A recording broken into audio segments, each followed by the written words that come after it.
So, for some reason I have decided to live under a rock the last couple of years when it comes to psychological suspense or thriller manga. However, a week ago I decided to try out Blood on the Tracks, and it's alright. When I started, I would have characterized this as a masterpiece. The diligence when it comes to Shuzo Oshimi's art and the pacing was just perfect. At least that is until you reach the later chapters. Now, for those of you who haven't read the manga yet, I'd like to give this some more context before continuing. Imagine being a bystander for the progression and development that's happening all around you. Everyone you know, except for one, is slowly changing.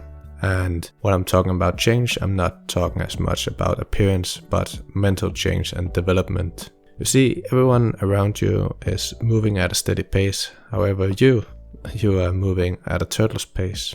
Yet, you feel okay. It's alright. You don't mind because you have a loving and caring mother whose pace is the exact same as yours. Every day you wake up and your mother asks, a meat bun or a red bean bun? And every weekend you are playing with your cousin. When you get home from school, your mom is there waiting for you with open arms. And even in your younger days, she was also there at school during school hours, watching over you. Now, this is nothing new. Your mother has always been there, ready to comfort you or protect you. So for you, this is fine. You enjoy the protectiveness and the safety your mother provides you. However, one day, your mother does the unexpected. She kills off one of the pieces from your everyday cycle, suddenly changing the continuous loop that once existed. And whilst doing so, also removing the comfort zone that once surrounded you.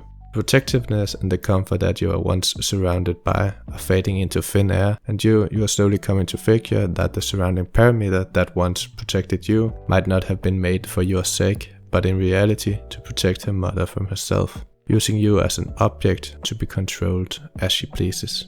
Now, this sounds interesting, right? I mean, our main protagonist's progression goes from being surrounded by safety and protectiveness, being viewed as an object amidst the horror and self-evaluated demeanor that comes from breaking the cycle that once gave you a so-called everyday life fulfillment. It is truly a work of art. What is not though is the continuity of the story's premise later down the road. When the story unfolds and we get to see a truly psychological side of our protagonist's mother and himself for that matter, everything starts to grasp. But when we finally have peaked and overcome the climax and our protagonist can finally see light, he gets shoved right back in. Now this works for the most part, but when the protagonist keeps arising only to get shoved back in multiple times, it gets really tiresome. However, since this is a psychological manga, you can describe that as being the premise of having psychological problems. It's just like having depression. You don't just go to a psychologist only to be prescribed as happy after one session. It can take months or even years. But what the story is missing out on is the continuity of character progression and character development during the later chapters.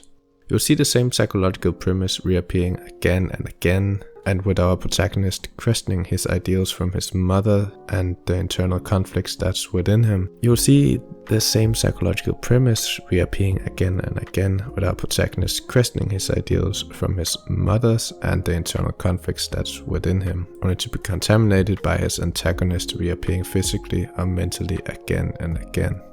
Now, another manga creator, also called Junji Ito, is very popular within the horror universe, and what makes Ito's mangas work so great is the premise of him knowing when to stop and often leaving the story on a cliffhanger, giving you, the reader, time to think of what might have happened to our protagonist, which is often the scariest part.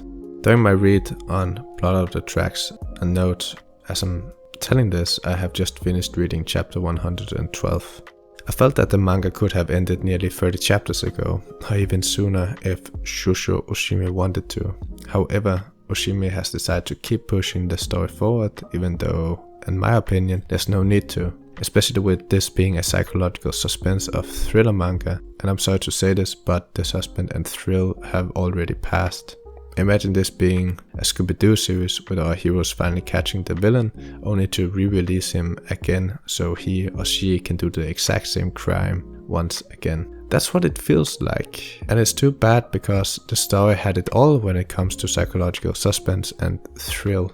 Also, another thing that I think is bad is with the continuity of the story. All of its plots, including the small ones, are being addressed and told. And this to me is bad because what often works really well in storytelling is the premise of not letting every so-called plot element be openly spoken about. Like, just let the reader read between the lines or try to connect the dots. I mean, take a look at Valve's games, like Portal 2 for example. It got released in 2011, yet people are still discussing its story's plotlines and characters, and even coming up with new theories. And the same goes for Shanks in One Piece. Since we haven't seen that much of him yet, there's still a huge mystery behind him as a character. And that is also why he's in the top 5 of most searched characters within the One Piece universe, because he's surrounded by mystery. Now, I won't spoil anything, but within the first couple of pages on Blood on the Tracks, you get to see a cat lying down near the sidewalk, and this to me at least was a very mysterious, since our protagonist's mother was just smiling whilst her kid was petting a cat which seemed to be dead. I mean, that right there, that's actually what got me hooked on the story, because it seemed so bizarre and mysterious. But yeah, you will get the story behind the cat during the later chapters as well, which to me was not needed at all, cause the smile of a mother whilst letting her 2 or 3 year old child pet a dead cat leads to so many questions, which I do not think is needed to be elaborated further on, since it already has given us some kind of hint or indication as to what kind of person our protagonist's mother is. In this video, I would have put in what chapters I think the story should have ended at, but I don't think it is fair for the author or to you guys. After all, this is just solely my opinion and it may not be shared by the majority, so instead I would strongly encourage you to go read the story for yourself and choose your own ending as to when you think the story should have ended, or if the author is right in continuing the story.